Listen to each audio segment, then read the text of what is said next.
Hello friends, welcome to Saritha natural vibe. ఈరోజు video వచ్చేసి కాకరకాయ పులుసు. ఈ కాకరకాయ పులుసు కూడా కొంచెం కూడా చేదు లేకుండా, ఇలా చేదు లేకుండా ఉండాలంటే ఎలాంటి కాయలు సెలెక్ట్ చేసుకోవాలి, ఎలాంటి టిప్స్ పాటించాలో వీడియోని స్కిప్ చేయకుండా ఎండ్ వరకు చూడండి.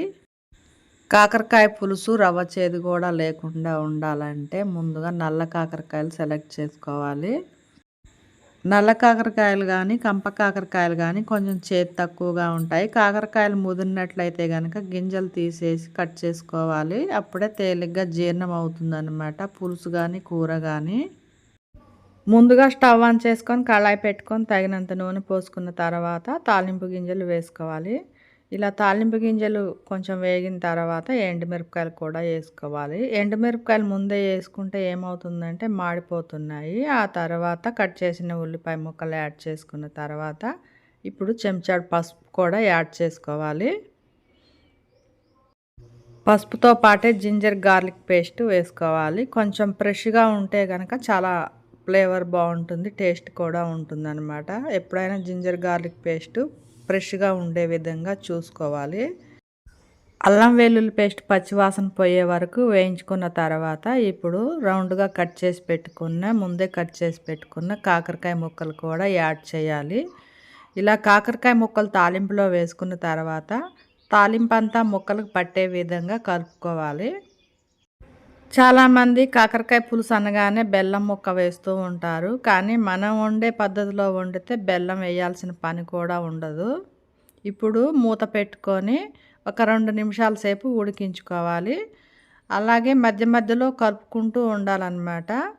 కలుపుకుంటూ 2 నిమిషాలు ఉడికించుకుంటూ ఉండాలి. మూత పెట్టుకొని చాలా లో ఫ్లేమ్లో మగ్గించుకోవాలి ముక్కలు అనేవి. ఇలా ఈ విధంగా మగ్గేంత వరకు మగ్గించుకోవాలన్నమాట.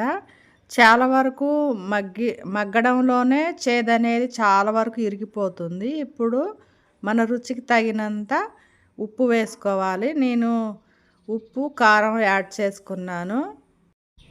ఎక్కువగా పులుసు కూరలు కానీ రోటి పచ్చళ్ళు కానీ ఎక్కువగా నేను కల్లుప్పు వాడుతూ ఉంటాను. మన ఆరోగ్యానికి కల్లుప్పు అనేది చాలా మంచిది. ఇప్పుడు ఇవి కొంచెం చేదు కాయలు కాబట్టి పులుసు కూడా యాడ్ చేయాలి కాబట్టి కారం ఉప్పు కూడా కొంచెం ఎక్కువగానే పడుతుందన్నమాట. ఉప్పు కారం వేసిన తర్వాత 1 నిమిషం సేపు ఉడికించుకోవాలి. ఆ తర్వాత 2 గొడుసులు చింతపండు శుభ్రంగా కడిగి నానబెట్టుకోవాలి ముందే. ఇలా కడిగి నానబెట్టుకున్న చింతపండుని రసం పిండుకొని ఉంచుకోవాలి. ఇలా రసం అనేది ఈ కాకరకాయ ముక్కల్లో పోసుకోవాలన్నమాట. అంటే మనము మరీ పులుసులాగా కాకుండా ఇగురులాగా కాకుండా థిక్ గ్రేవీతో చేస్తున్నాం అన్నమాట. అందుకోసం పూర్తిగా చేదు ఎరగాలంటే కొంచెం ఎక్కువగానే యాడ్ చేయాల్సి ఉంటుందన్నమాట రసం అనేది. రసం అంటే ఎక్కువగా పులుపు వేయాలని కాదండి, కొంచెం వాటర్ కూడా యాడ్ చేసుకోవచ్చు. పులుపు అయినా ఉప్పు కారం ఏదైనా మీరు తినేదాన్ని బట్టి యాడ్ చేసుకోండి. ఇప్పుడు చింతపండు పులుసు పోసుకున్న తర్వాత ఒకసారి బాగా కలుపుకొని స్టవ్ మీడియం ఫ్లేమ్లో పెట్టుకొని ఉడికించుకోవాలి. చూసారు కదా, చూస్తుంటేనే నోరు ఊరుతుంది కదా. పేరు కాకరకాయ పులుసు అయినా చాలా రుచిగా ఉంటుంది. కాకరకాయ పులుసు కూడా చాలా హెల్దీ అన్నమాట. మనకు కనీసం వారంలో 1-2 సార్లు అయినా తినొచ్చు కాకరకాయ పులుసు అనేది. ఒకసారి ఉప్పు సరిపోయిందో లేదో చెక్ చేసుకొని ఉప్పు వేసుకోవచ్చు. ఆ తర్వాత వేయించి పొడి చేసి పెట్టుకున్న ధనియా పౌడర్ కూడా యాడ్ చేసుకోవాలి.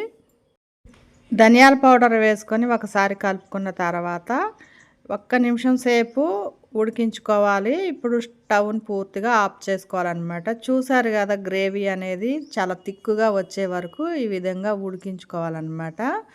ఈ పద్ధతిలో కనుక కాకరకాయ పులుసు చేసుకుంటే చాలా రుచిగా ఉండటంతో పాటు రవ్వ చేదు కూడా ఉండదన్నమాట. మరి చూసారు కదా ఫ్రెండ్స్, కాకరకాయ పులుసు నా స్టైల్లో. మీకు నచ్చినట్టయితే లైక్ చేయండి. Thank you for watching.